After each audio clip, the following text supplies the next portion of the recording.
Olá a todos, bem-vindos ao Diálogo das Américas. Hoje eu tenho um prazer enorme de entrevistar uma pessoa que eu admiro muito, e ela está falando lá do Brasil e de São Paulo, Priscila Gonçalves, que é a diretora e fundadora do Instituto Educa Digital, uma pessoa aí com décadas de experiência em literatura e mediática e digital. Priscila, se apresenta para os nossos ouvintes. Olá, Carol, obrigada. Em primeiro lugar, obrigada pelo convite. Como você mencionou, faz 20 anos que eu atuo nessa área de educação e cultura digital, pensando letramentos digitais, como que as tecnologias digitais podem potencializar os aprendizados, a forma como a gente aprende, mas não só aprende os conteúdos escolares, mas como que a gente aprende a viver melhor em sociedade, aprende a exercer nossos direitos como cidadãos. Que legal, eu acho que é um tema super relevante, né? O diálogo nesse ano está focado em 3 tópicos, né? Que é moderação de conteúdo na internet, curadoria de conteúdo, né? Existe uma diferença aí de conceito, o declive, né? Do debate democrático online. Né, a gente tem visto tantos extremismos aparecerem no Brasil, nos Estados Unidos, na Índia, na Venezuela, a gente continuaria a tarde inteira aqui listando. E a questão de como essa literacia digital e mediática pode ajudar ou não em tudo isso.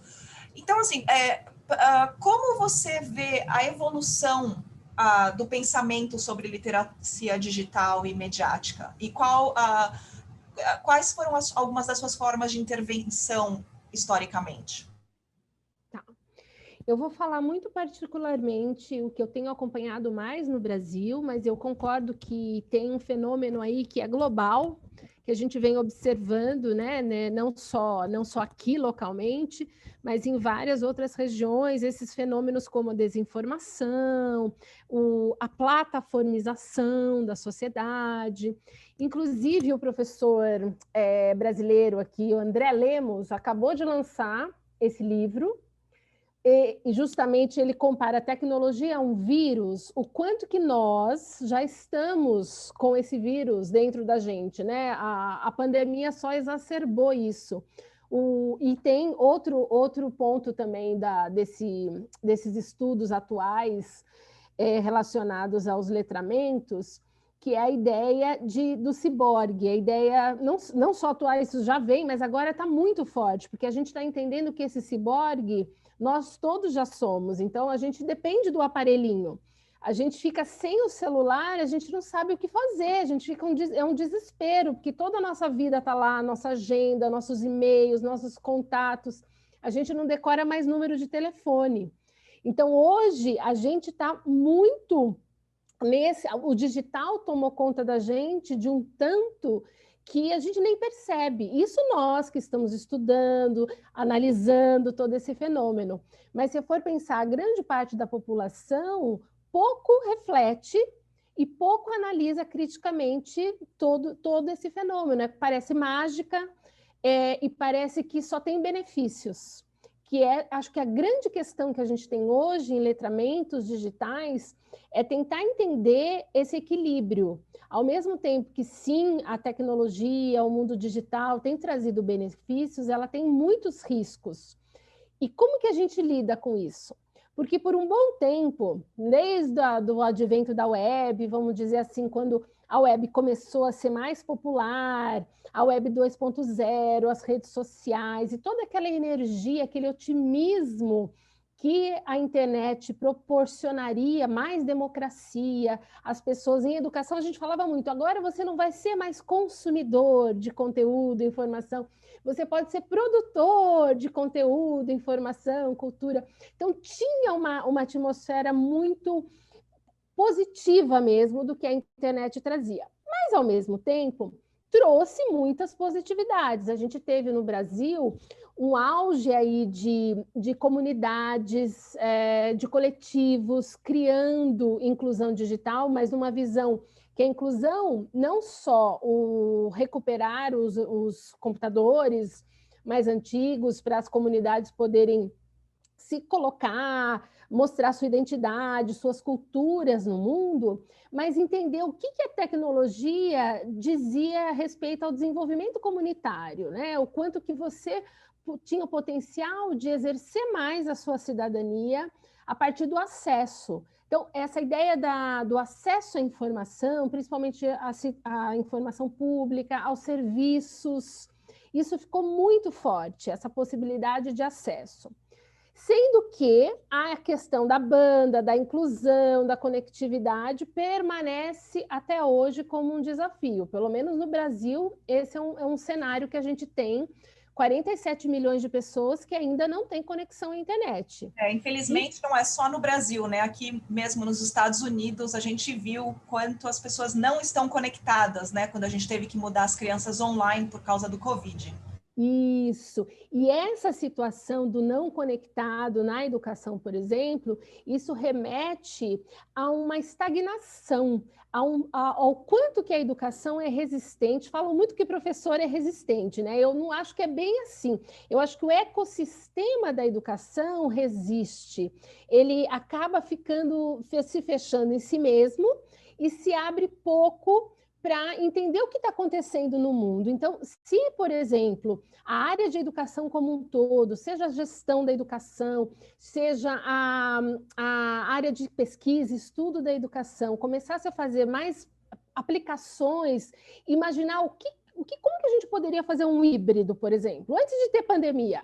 Hoje todo mundo fala na educação híbrida, mas o entendimento do híbrido é ainda o momento em casa e o momento na escola. Não se pensa em práticas, em estratégias, em outros usos. O que as escolas estão fazendo e começaram a fazer desde a pandemia e continuam até hoje é uma transmissão ao vivo da aula presencial que está acontecendo na escola para quem pôde ir. Naquele rodízio de estudantes, por exemplo. Uns vão uma semana, outra semana vão os outros. Mas o formato, as estratégias acabam sendo aqueles mesmos que já não eram bons antes da pandemia. Então, a escola, a educação ainda olha para esse mundo da tecnologia como uma mera ferramenta, como um olhar utilitário. Então, isso impacta muito, por exemplo, até no currículo de formação digital daqueles estudantes? Totalmente. Vou te citar um exemplo do Brasil. A gente teve várias mudanças e novas, não legislações, mas parâmetros, que é a Base Nacional Curricular Comum para construir currículos, que já veio do Plano Nacional de Educação, agora saiu uma base do ensino médio. Mas só para te dar um exemplo, a inteligência artificial como tema aparece na base do ensino médio só em matemática, como se fosse um tema só da matemática. Essa visão da complexidade que ainda mais hoje, né, no mundo de hoje, mas o olhar para a tecnologia, essa separação, o que é da educação e da educação, o que é da saúde, o que é da tecnologia, isso não existe, porque está tudo interconectado. Hoje a gente está num colapso de saúde, que começou na saúde, mas que se alastrou por todas as áreas. Isso mostrou o quanto que a gente está interconectado, essa interdependência, que é uma interdependência do bem, assim, que a gente precisa entender que tudo está relacionado. E esse olhar que tem a ver com a postura de letramentos digitais. Por quê?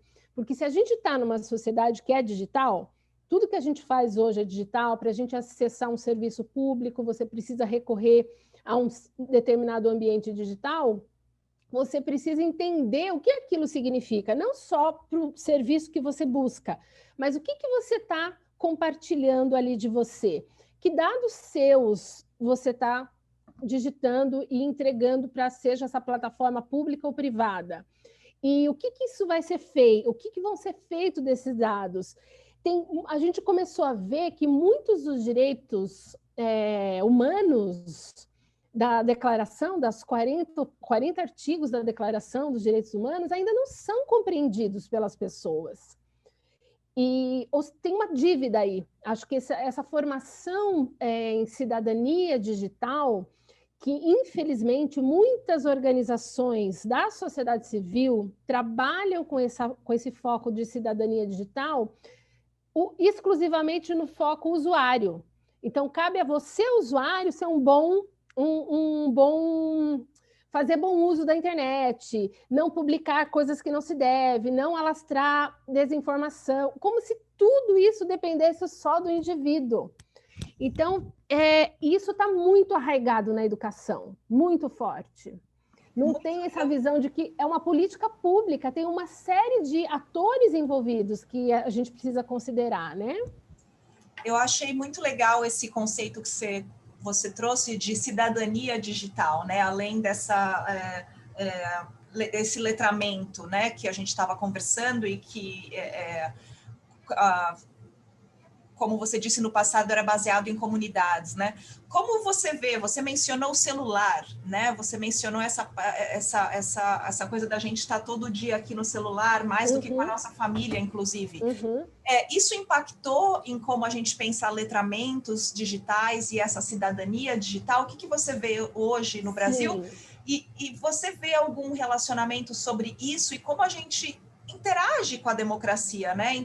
Escolhe o nosso presidente, né? Ou acredita numa notícia sobre uma vacina ou sobre mudança climática? Como você vê talvez essa individualização, né, da interface? Eu acho que, de uma certa forma, teve sim uma individualização, mas antes eu queria fazer só um parênteses, que eu acho interessante vocês investigarem isso também. Para nós aqui, que trabalhamos com cidadania digital nessa perspectiva, a cidadania ela é muito clara no sentido de você entender quais são os direitos e deveres como cidadão, seja no ambiente não digital como no ambiente digital, né? Como que você mantém isso? Nesse workshop que eu participei semana passada, que eu fiz o Briefing Report, tem um brasileiro que trabalhou muito no meta-reciclagem, naquelas épocas áureas aqui no Brasil, e ele está fazendo alguma pesquisa em Berlim agora, que ele mora em Berlim. E ele me falou que esse termo cidadania, na Europa, não é um termo muito bem visto, porque ele remete a uma coisa de nacionalismo. Eu falei, olha que interessante, a gente tem sempre que considerar, né, as conotações possíveis, né? Só para pontuar isso, porque eu nunca tinha pensado nisso, mas ele me trouxe que lá, falar em cidadania, esse citizenship, remete a essa coisa de você querer guardar ali a sua nacionalidade, o seu território, inclusive contra os imigrantes e tal. Achei interessante isso. Mas então, o celular tem uma questão que aqui no Brasil pega muito, em alguns países também, acho que até a EFF, se não me engano, fez um estudo alguns anos atrás sobre o zero rating, né, que é a franquia zero de dados. Aqui, a gente teve, acho que foi em 2016, o Ministério Público entrou com uma ação contra o zero rating. Então, quando acaba o pacote de dados, sendo que a maioria do uso no Brasil é internet, é celular. O acesso à internet no Brasil é pelo celular, pesquisa do TIC Educação, TIC Domicílios, TIC Kids, todas mostram isso. E começou até hoje, né, permanece uma ação, sei lá, como que a gente pode falar isso? Uma ação, um programa entre as teles e as plataformas de você liberar, eles liberam o acesso gratuito para o WhatsApp. Acho que até pelo Facebook, mas o WhatsApp era o mais forte. E o Ministério Público entrou com uma ação contra isso, que isso feria o Marco Civil, a neutralidade da rede e também a concorrência, o princípio da concorrência. E parece que, na época, o CAD respondeu dizendo que não, que uma visão assim que o fato de dar o acesso mesmo para uma rede social não tiraria as possibilidades de concorrência. Só que naquela época o Facebook não tinha comprado o Instagram ainda. E nem o WhatsApp, ou tinha acabado de comprar o WhatsApp, não sei. Hoje, tudo é o oligopólio delas. Então, o que a gente tem, a plataformização é o Facebook, que tem todas, o WhatsApp, o Instagram, e forte aqui, e o Google, que está super dominando as escolas, por exemplo, né? Por causa do Google Classroom, que agora chama Google Workspace for Education. A gente fez, inclusive, um estudo sobre isso. Não sei se eu comentei com você, Carol. O ano passado, logo que começou a pandemia, a gente fez um estudo que chama Education Under Surveillance Map, que chama Educação Vigiada.org.br. E além desse estudo que mostrou o quanto que as universidades públicas, escolas estaduais e municipais estão expostas ao que é chamado capitalismo de vigilância, porque os servidores de e-mails dessas universidades estão fora do Brasil, estão nesses servidores das grandes empresas. Isso significa que não está tendo investimento na área de tecnologia, TI, das universidades, de pesquisa, porque você está delegando para um agente externo. Também não tem cuidado sobre a questão da privacidade e proteção de dados, porque é um desconhecimento da gestão pública em relação a isso. E nós fizemos uma análise dos termos de uso e políticas de privacidade dos pacotes educacionais do Google e da Microsoft. E isso mostrou que eles simplesmente traduzem as leis que aparecem lá, são todas leis da Califórnia, não vincula com as nossas. A responsabilidade é toda da instituição que aceitou os termos, então qualquer problema, acesso de criança e adolescente que dê alguma coisa errada, tudo é problema da instituição. As plataformas se eximem de tudo. E a questão do celular é assim, se as pessoas agora têm um celular para acessar a internet e elas conseguem acessar, aquela ideia de você reunir a comunidade, ir para um espaço e propiciar algumas... o que a gente vai fazer aqui com esse mundo digital, né? Vamos criar, sei lá, um jornal de notícias da comunidade, vamos fazer alguma coisa coletiva, isso vai se perdendo. Isso vai se perdendo porque as pessoas se acostumam a não precisar desses encontros. Ainda tem algumas comunidades, sim. Por exemplo, o artigo 19, aqui no Brasil, faz bastante projeto de fomento a comunidades, pensar em redes comunitárias, mas é tudo muito difícil hoje em dia, porque não tem mais um incentivo. Toda a política que foi feita, isso antes do Bolsonaro, viu? Foi muito para poder disponibilizar acesso ao celular, né? Quanto mais essa ideia de que popularizar e melhorar o acesso ao equipamento em si, ao dispositivo e, por fim, à própria internet, isso seria bacana, sim, mas não se pensou o que vem depois, né? O que isso comprometeria. Não teve, como toda, infelizmente, as gestões, quando vem outra, acaba o que foi feito, né? E não tem uma continuidade, um estudo do que aquilo foi feito antes, que foi bacana, que precisa melhorar ou aprimorar. Não, rompe-se com tudo e começa uma coisa outra, completamente diferente. No caso do WhatsApp, e essa história do zero rating, um dos possíveis fatores para aumentar a desinformação, especialmente na época da eleição, foi isso, porque as pessoas estavam participando de grupos e não tinha naquela época a quantidade de compartilhamentos que você podia fazer, né? Agora restringiram. Compartilhamentos, né? Yeah. Naquela época não tinha.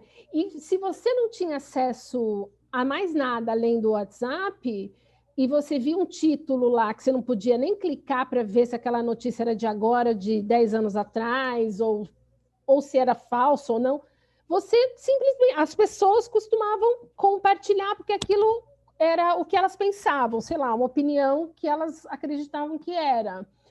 Isso acabou gerando muito mais, potencializando a desinformação. Acho que não dá para a gente dizer que isso levou à eleição do Bolsonaro, que também é over, a gente atribui tudo a isso, Mas, com certeza, é um dos fatores, é um dos fenômenos que a gente tem aqui, não só aqui, isso que eu acho que se conecta com várias coisas que aconteceram, né? O Brexit, a eleição de Trump, tudo isso que a gente está vendo. Então, pelo que eu estou entendendo, essa individualização, né? O celular, você acha que ele limita ainda mais a possibilidade de letramento digital? Então, eu não acho que é o celular a causa, Carol, acho que é assim. O cenário que a gente tem hoje, que é o cenário onde todas as pessoas têm um celular, isso precisa ser considerado nas políticas e projetos de letramento digital, inclusão digital, cidadania digital, porque esse cenário é diferente do cenário que a gente tinha 10 anos atrás, que nem todo mundo tinha celular. Então, como que a gente lida com isso para criar políticas? E tem tantas Porque eu não acho que isso vai voltar atrás. Oi? Não, e pensando, eu entendi. E tem tantas pesquisas agora que falam as pessoas escrevem pior no celular, tem mais, né, erro de gramática, a gente presta menos atenção, a gente lê mais rápido, né? Então, de fato, né, como levar todas essa realidade de comportamento para um currículo de letramento digital. E, ao mesmo tempo, não dá para simplesmente simplificar. Eu tenho visto, por exemplo, professores gravando aula no TikTok. Gente, aula no TikTok? Como assim? Eu acho que é possível pensar em integrações, mas não dá para você simplesmente substituir e dizer que tudo aquilo que era feito não vale mais nada, que agora tem que fazer só TikTok e YouTube. Sabe? Isso não é você estar à frente do seu tempo, ou estar no seu tempo. O que é preciso fazer, e a gente faz muito pouco em educação, é uma análise crítica do momento, crítica da situação.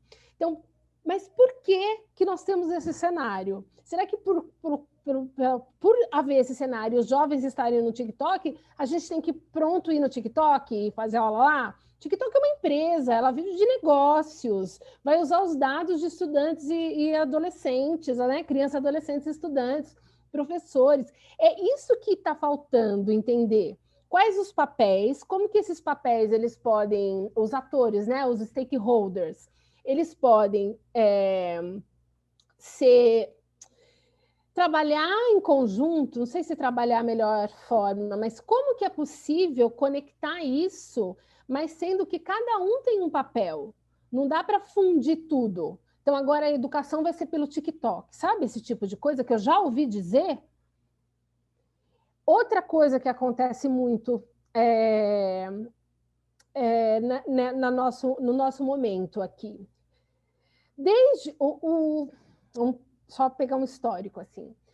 Esse enfoque agora nas competências socioemocionais, por exemplo, que a gente está ouvindo falar muito, não só na educação, mas soft skills para as empresas, tudo isso que está sendo demandado como competência, talento das pessoas, isso começou a ganhar os holofotes, vamos dizer assim, mundial, agenda mundial, depois que a OCDE colocou isso como uma prioridade, começou a fazer vários relatórios em relação a isso.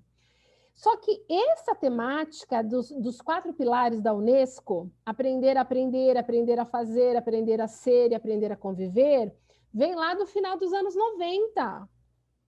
Essa ideia, tudo que a gente fala de socioemocional ou soft skills hoje, é isso. Só que só quando a OCDE resolveu pegar isso como pauta, é que o mundo mesmo resolveu ouvir. O mundo, a educação, todos os setores. Antes do Delors, já tinha um que era o Educação para a Vida, daquela organização da saúde ligada à ONU. Como é que chama? Esqueci agora. Da Organização Mundial da Saúde? Isso, acho que é da saúde. Eles fizeram um que foi Habilidades para a Vida, que foi assim, o início até do que foi depois o documento do Delors, mas que as pessoas não conhecem, a gente não teve acesso a isso. Aí, quando a OCDE põe na pauta, que é onde o mundo gira hoje em torno da economia, e é o que hoje não, desde sempre, né? E hoje cada vez mais, porque a economia é digital. O grande ativo da economia hoje são os dados. Tudo que a gente faz hoje gera dados, vai aumentando esse Big Data.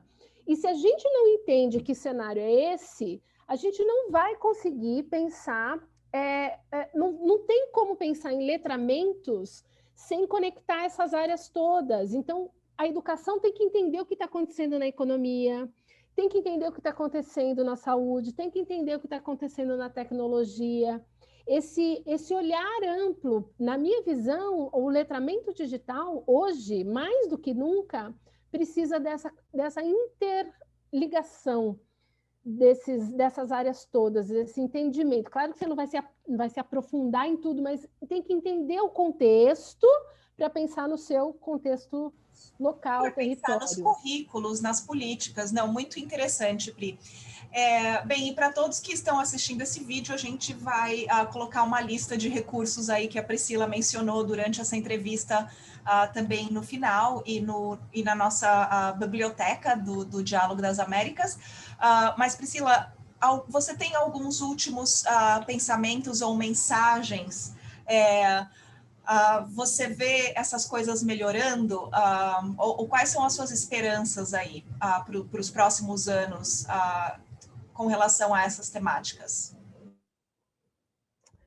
Olha, é difícil. Eu tento ser uma pessoa otimista, até porque eu trabalho com isso e eu acredito que quanto mais pessoas tiverem esse conhecimento, tiverem essa abertura para esses novos letramentos, elas vão poder disseminar isso entre, por exemplo, professores, educadores.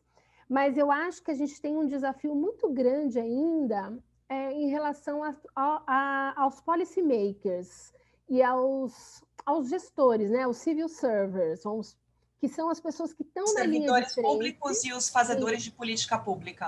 Isso. São as pessoas que estão na linha de frente na implementação de políticas, acho que é mais os servidores mesmo, porque eles vão estar lá, seja quem estiver na gestão, né? A partir das eleições, eles vão sempre estar lá, uma boa parte deles vai estar. E a gente tem uma defasagem muito grande em relação a isso. Você mesma, Carol, acompanhou na época, que ainda é tema, a questão do direito autoral. Ainda é tema, a gestão pública não sabe como lidar com a questão do direito autoral. E agora, no EAD, no ensino remoto, nossa, todos eles ficaram super preocupados com isso, querendo entender melhor. Por que eles quiserem entender melhor agora? Porque agora surgiu a preocupação, já que estava tudo no remoto, como que a gente lida com isso? Mas é isso de ficar esperando, né, acontecer algo que incomode para, de fato, pensar em mudar e ampliar os estudos, as reflexões, tem sido uma tendência, e eu não vejo isso mudar num curto espaço de tempo, a reatividade, sabe? Né? A reatividade. Não vejo, eu acho que a gente tem, eu acho mais desafiante, é otimista sim, no sentido que eu acho que nós podemos fazer muitas coisas que estamos fazendo, que a gente está refletindo e estudando sobre isso, falando, fazendo formação. Mas eu acho que a gente vai enfrentar ainda um período muito desafiante, muito, e com a pandemia ainda, mais ainda, né? Alguns retrocessos que já estão evidentes. Bem complicado, mas vamos tentar finalizar numa nota positiva, né? Que uma das esperanças aí, goals desse diálogo das Américas para o relator especial para a liberdade de expressão é exatamente pensar quais são soluções, boas práticas, né? E a gente quer contar com você, Priscila, e seu time. Olha, uma coisa que eu acho que a gente deveria olhar com bons olhos, e acho que pode ser bastante promissor, a própria IA, né, que está sendo discutida no mundo inteiro, as questões éticas envolvidas na IA e tudo mais. Mas a IA ela tem um potencial de, por exemplo, favorecer o ecossistema da educação. Não só o ensino, não é a plataforma adaptativa, que é o que a gente mais vê falar, mas entender como que você analisar dados, aí vem dos dados abertos, como que a gente compartilha dados para que esses dados podem ser usados em benefício do coletivo. Mais em benefício do coletivo, da sociedade, do que só em benefício das empresas, que é o que a gente está vendo hoje. O Big Data hoje, ele está só favorecendo o enriquecimento das empresas, das grandes empresas. Me fugiu a palavra, a desigualdade social só está aumentando, porque a gente ainda não está usando essa enorme quantidade de dados que já temos disponíveis, né, os dados, para benefício do social, do coletivo. Como que isso pode ser aproveitado? Eu acho que não vi, olha que eu estou pesquisando IA, a educação, ainda não vi algo nesse sentido. Eu vejo como um caminho aí, de pensar mesmo o bem comum. Como que a IA pode estar a serviço do bem comum, sabe? Muito legal isso, muito legal. E me lembra também um pouco, de novo, trazendo a Unesco, né? Que eles estão vendo cada vez mais dados e informação como um bem de interesse público, né? Isso. Muito interessante. Tá ótimo, Priscila. Olha, agradecemos muito a sua participação no diálogo, nessa fase aí de coleta de opiniões e conhecimento de experts como você, e espero vê-la em outras fases do diálogo. Obrigada. Obrigada, Carol.